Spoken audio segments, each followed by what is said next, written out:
এবার রাশিয়ার ২৪টি ড্রোন ভূপাতিত করার দাবি করল ইউক্রেন। দেশটির বিমান প্রতিরক্ষা বাহিনী বলছে ৫২টি সশস্ত্র শাহেদ ড্রোনের মাধ্যমে ইউক্রেনের ৮টি অঞ্চল জুড়ে রাতভর হামলা চালায় রাশিয়া। এর মধ্যে ২৪টি ভূপাতিত করা হয়েছে। শনিবার টেলিগ্রামে প্রকাশিত এক বিবৃতিতে বলা হয়েছে ৫২টি ড্রোনের মধ্যে ২৫টি শাহেদ ড্রোন নিজে থেকেই পড়ে যায়, ২৪টি ভূপাতিত করে ইউক্রেনের বিমান বাহিনী। অন্য ৩টি ড্রোন রাশিয়া ও বেলারুশের দিকে উড়ে যায়। তবে এই হামলায় কেউ হতাহত হওয়ার বা বড় কোনো ক্ষয়ক্ষতির খবর পাওয়া যায়নি। রাতে ড্রোন হামলার সময় বেশ কয়েকবার এয়ার অ্যাটাক অ্যালার্ট বেজে ওঠে। এ সময় অনেক মানুষ মধ্যরাতেই আশ্রয় কেন্দ্রের দিকে ছুটে যায়। কিয়েভ শহরের কর্মকর্তারা জানিয়েছে, রাজধানী কিয়েভের সতর্কতা সাইরেন প্রায় ৪ ঘণ্টা স্থায়ী হয়। এই সপ্তাহে এটি ৪র্থ ড্রোন হামলা ছিল। কিয়েভ শহরকে টার্গেট করে উড়ে আসা সবগুলো ড্রোন ভূপাতিত করা হয়েছে এবং বড় কোনো ক্ষয়ক্ষতির খবর পাওয়া যায়নি।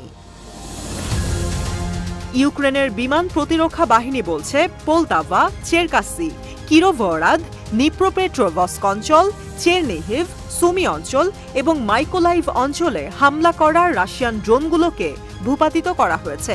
এদিকে চেরকাসি অঞ্চলের আঞ্চলিক কর্মকর্তারা বলেছে, ড্রোনের ধ্বংসাবশেষে বেশ কয়েকটি ব্যক্তিগত বাড়ি ক্ষতিগ্রস্ত হয়েছে।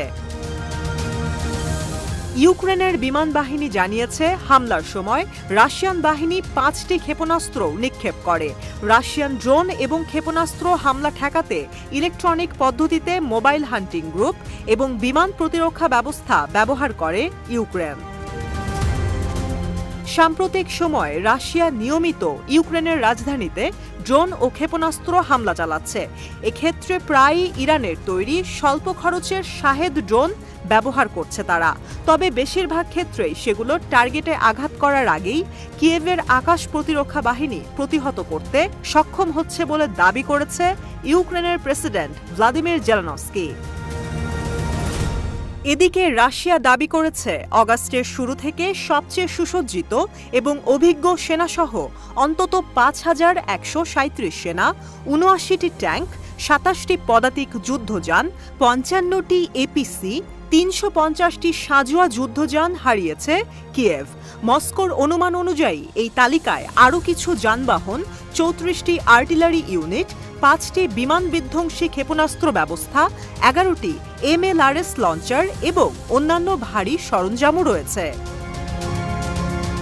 অন্যদিকে রাশিয়ার প্রতিরক্ষা মন্ত্রণালয় শনিবার জানিয়েছে, ইউক্রেনের পূর্বাঞ্চলীয় ডোনেস্কের আরও একটি বসতি দখলে নেওয়া হয়েছে। ভেরেজা মস্কো নামের পরিচিত কিরোভ বসতিটির নিয়ন্ত্রণ এখন রুশ সেনাদের কাছে। রুশ অধিকৃত ইউক্রেনের 4টি অঞ্চলের একটি ডোনেস্ক। অঞ্চলটির পূর্ণ নিয়ন্ত্রণ না নিতে পারলেও এটি সংযুক্ত করা হয়েছে বলে জানিয়েছে রাশিয়া।